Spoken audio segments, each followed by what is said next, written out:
Let's go.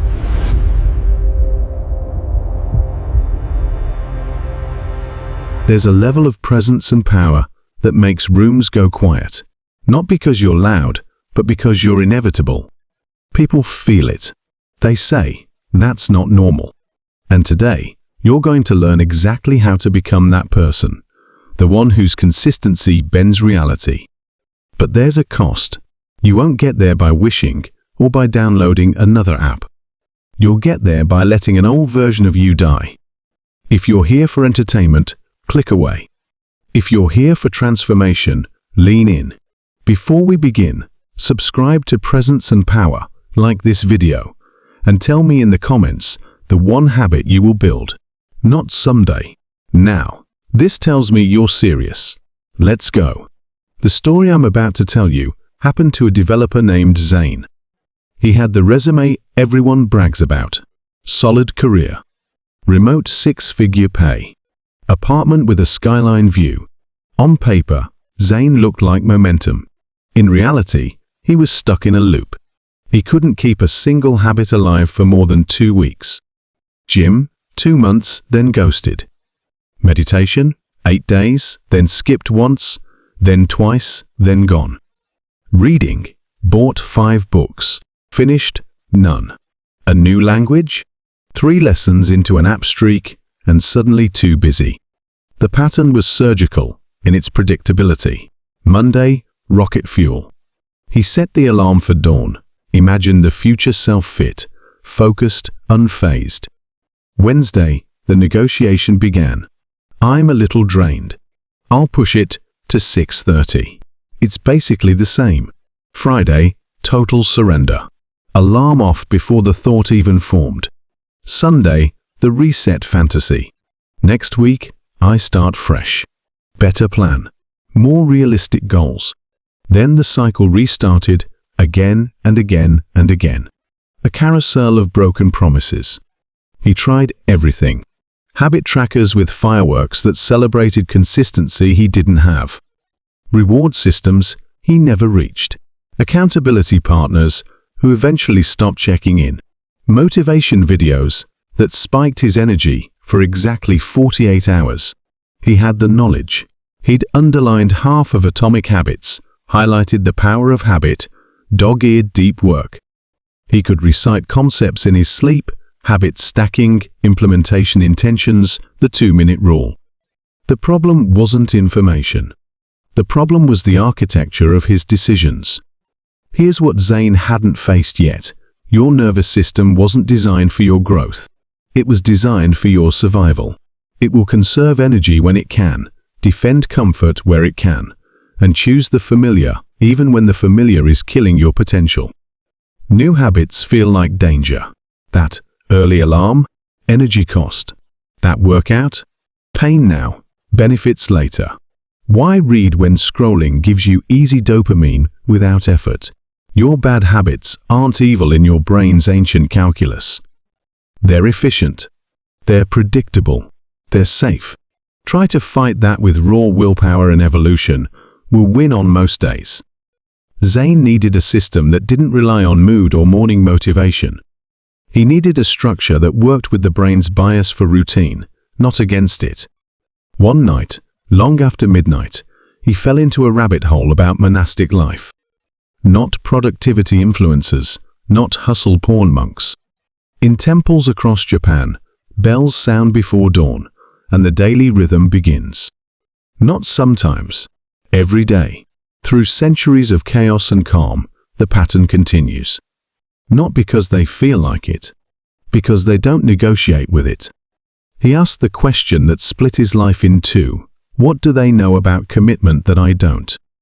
In communities like these, practice isn't a thing you do. It's a thing that is done. They remove the daily debate. They treat practice like breathing, automatic, integral, constant. There are no little votes to cast each morning. The vote is over. The identity is set. The practice continues. Your brain puts every promise into one of two buckets: optional or identity-bound. Optional promises become friction factories. Should I do it? Is now the right time? How do I feel? Your mind conducts a miniature negotiation every time. Comfort wins those arguments surprisingly often. Identity-bound commitments are different. They become facts. You don't wake up and consider whether you're still a pilot mid-flight. You don't negotiate whether you're still a parent on Tuesdays. The identity answers the question before it's asked. That was Zain's first shift. He stopped making private promises. He made a witnessed vow, not a hope, not "I'll try." A declaration. On paper. Ink that could not be backspaced. He wrote, "I am the kind of person who sits in stillness for 12 minutes, moves my body for 5 minutes, and reads 2 pages every day at 5:30 a.m. for 90 consecutive days." He signed it, dated it. He put the page on his kitchen wall. He snapped a photo and posted it. Family chat, LinkedIn, Instagram, Slack status. Friends shook their heads. Dramatic. Too much pressure. Why put this online? Exactly. When failure is private, it stings. When failure is witnessed, it burns. He used that fire. Day 3 tested him. Too little sleep. Heavy head. Every argument sounded wise. You'll get sick. Rest is productive. Tomorrow will double. But the thought of admitting a 48-hour flameout made his stomach turn. The pain of quitting had finally become louder than the pain of continuing. He got up, sat, breathed, moved, read. Not perfect. Present. Then the next war began, the one most people never notice. He had ended the if, but he hadn't ended the when. Each morning I was invited to a micro-bargain. Maybe 6-0. Maybe lunch. Maybe before bed meditation still counts at night. Every delay was a small drain of energy. Decision fatigue is real enough. The more choices you chew through, the less resolve you have left for the choice that matters. Why waste fuel deciding when to drive, instead of driving? So Zain installed the second pillar, the clock lock. 1 hour. Non-negotiable. Every day. No debate. He chose 5:30 a.m.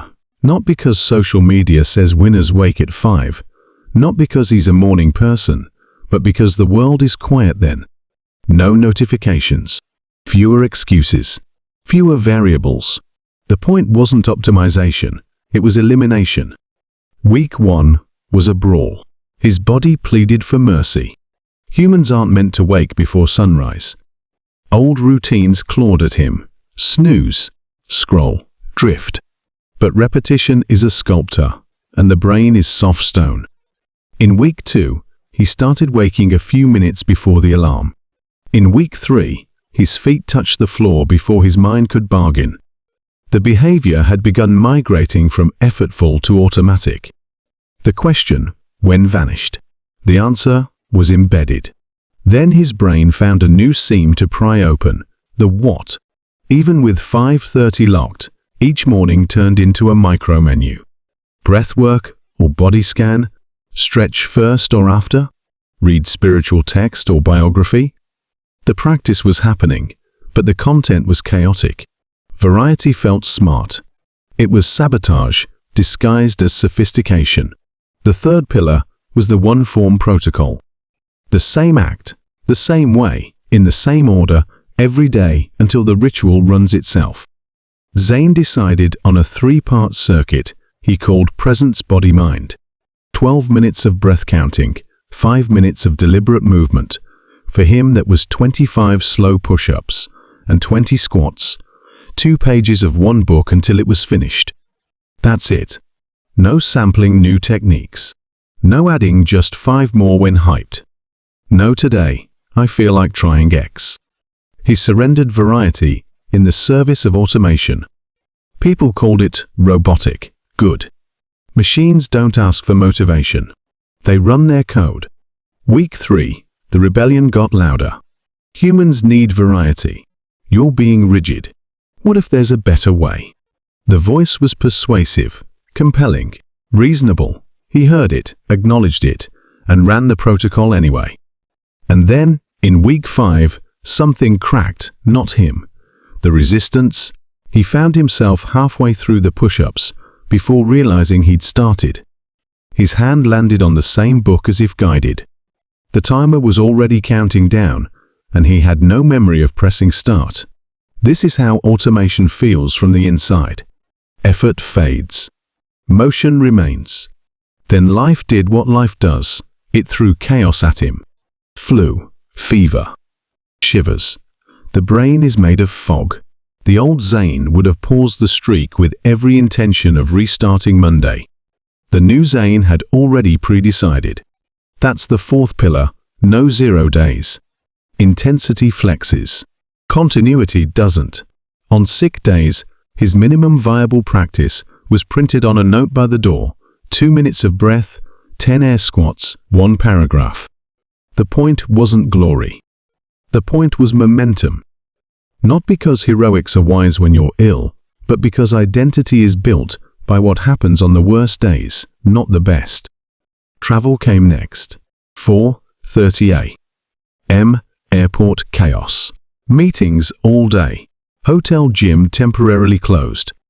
In the past, he would have called it impossible. He didn't improvise. He executed the pre-plan. 25 squats by an empty gate, while the espresso machine hissed. 12 minutes of breathing, eyes open on the plane before takeoff. 2 pages read between boarding and wheels up. None of it looked pretty. All of it counted. The ritual bent. It didn't break. And the 5th pillar? The one no one bothers to build until they're underwater. Pre-decisions. Zain spent one evening creating an if-then map for his life. If I oversleep, then I run the 6-minute micro version before breakfast. If it's raining, then the movement happens in the hallway. If guests are sleeping, then I use the bathroom mat. If travel steals the morning, then I run it at the first silent window. If I'm sick, then the minimum. If I'm injured, then I adapt wall push-ups, seated breath, audiobooks. He designed these answers while calm, not when flooded. Then he printed the map and taped it to his laptop. In the crisis, he didn't decide. He was executed. By day 40, the ritual was eerie. His alarm vibrated, feet hit the floor. No debate. Breath, movement, pages. He found a groove so quiet it scared him. His friends noticed. "You've been intense lately. You're not as spontaneous. Relax. Live a little." It stung at first. Then he realized what it meant. Normal asks you to slow down, so it never has to speed up. People will call your discipline obsessive when your consistency reminds them of the promises they abandoned. Be kind. But don't back down. Here's the part no one warns you about. The real threats aren't the obvious ones you'll plan for travel, for bad sleep, or for rain. The real threats are the messy edges of life. Your kid spikes a fever at 3:00 a.m. The power dies before your alarm. A client escalates, and your morning vanishes. Your car won't start. Your partner needs you. These aren't excuses. They're reality. The difference between the person who sustains and the person who stops isn't who gets perfect conditions. It's who anticipated the imperfection. Monastic communities survive earthquakes, wars, recessions, and pandemics, not by holding meetings every time the meditation hall is closed, but by installing alternatives in advance. If the hall is flooded, sit in the kitchen. If the kitchen is smoky, sit in the courtyard. If the courtyard is buried in snow, sit on the edge of the bed. The bell rings. Practice moves. No debate. No drama. No delay. Zain copied that logic into modern life. If my alarm fails, the phone across the room will still vibrate the backup watch. If I miss the window, the ritual relocates to lunch break. If the plane is delayed, the gate becomes the gym. If I'm hosting, I use the bathroom. If I'm broken-hearted, grieving, exhausted, I run the minimum 2 minutes, 10 squats, 1 paragraph. Heartbeats count even when you're on the floor. That's how bodies stay alive. That's how identities do too. Then came the day that would have cracked the old version of him wide open. His sister called at 1:17 a.m. Emergency. Hospital. He spent the night in a plastic chair under fluorescent buzz. At 5:30 a.m., he stepped into the quiet stairwell. 12 minutes. Inhale, exhale. Not because he didn't care. Because he did. He needed presence more on that day than any other. 24 controlled squats on a concrete step. 2 pages by the elevator light. Was it optimal? No. Was it continuous? Yes. He walked back into the waiting room steadier. That's not productivity. That's power. By day 70, Zain's behavior had slid fully into the groove. The ritual did not ask whether he felt like it. The ritual did itself through him. He wasn't gritting his teeth. He wasn't motivated to ride. He was running code he wrote for the person he chose to become. Day 90 arrived quietly. No parade. No confetti. Just another morning of breath, body, book. But the world had shifted. The man who couldn't keep a promise for 2 weeks was gone. In his place stood someone whose reliability unnerved people. Co-workers said, "There's something different about you." Friends said, "You're too rigid." A cousin said, "That's not healthy." He smiled. He didn't become superior. He became consistent. Consistency scares the inconsistent. Here's the truth most people never face. You're not trying to add habits. You're trying to undergo a change of identity. The presence and power protocol wasn't designed to help Zain try harder.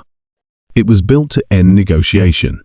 To take, should I slash, when will I slash, what should I do, slash how much today, off the table, so energy could flow into doing. The 5 pillars do exactly that. Witnessed vow, make failure visible enough that your ancient brain treats it like danger. Clock lock, 1 fixed window that erases the when. 1 form, identical sequence that erases the what. No 0 day, continuity over intensity that erases all or nothing. Pre-decisions, an if-then map that erases what now. Under stress, you'll hear the pushback. Balance. Flexibility, that's obsessive. And listen, balance matters. Recovery matters. Light days matter. But rest is a setting on the protocol, not an excuse to abandon it. Your heart rests between beats. It doesn't skip a day. Your ritual can soften 2 minutes, 10 reps, 1 page without going silent. The silence is where old identities resurrect. Are you ready to trade 1,000 tiny negotiations for 1 decisive vow? Then here's what you'll do right now. Not later. Not after I think about it. Now, take a piece of real paper. At the top, write presence and power vow. Then write your identity in present tense. I am the kind of person who does a specific act for specific duration every day at specific time for consecutive days. Sign it, date it, make it visible, photograph it, and post it where it will be witnessed. You're not doing this for likes. You're doing this because humans change faster when a tribe is watching. Next, choose your clock lock. 1 daily window. If your life is chaotic, choose the quietest consistent minute, even 6:10 a.m. or 9:40 p.m. Then build your 1 form protocol. Keep it simple. 3 moves, max. Presence body mind is a clean template, a fixed site, a fixed set of bodyweight movement, a fixed page count. Same method, same order, same length. You'll be tempted to tweak midstream. Don't. Hold the form until it holds you. Then write your minimum viable practice. What does a heartbeat look like when conditions are bad? Make it ridiculously small. 2 minutes, 10 reps, 1 paragraph. Write it down. Then build your if-then map. Close your eyes. Picture every obstacle you've used before. Late nights, sick days, travel, guests, no space, bad mood, rain, injury, emergencies. For each, write exactly where and how the ritual shifts. If X, then Y. Tape that map where you'll see it. Finally, run it for 90 days. Not perfectly, continuously. If you're sick, heartbeat mode. If you're traveling, relocate. If you oversleep, microversion before breakfast. If the day explodes, do it before bed. If it's 11:57 p.m. and you haven't moved, breathe for 2 minutes on the floor. Do 10 slow squats and read 1 paragraph. It counts. The point isn't to win a morning routine contest. The point is to build an identity that does not negotiate with what matters. 90 days from now, people will ask, what changed? They'll expect a hack, a playlist, a new app. You'll smile because your secret won't be a secret. You didn't rely on sparks of motivation. You installed rails. You built a ritual that runs itself. You stopped being someone who tries to meditate and became a meditator. You stopped being someone who wants to train and became an athlete. You stopped being someone who should read more and became a reader. Presence isn't something you occasionally visit. It's who you are. Power isn't an act you perform. It's the force that meets you every day at 5:30 or whatever time you choose and says, we move. Some will say it's too much, that you're not human, that you need to relax. Smile.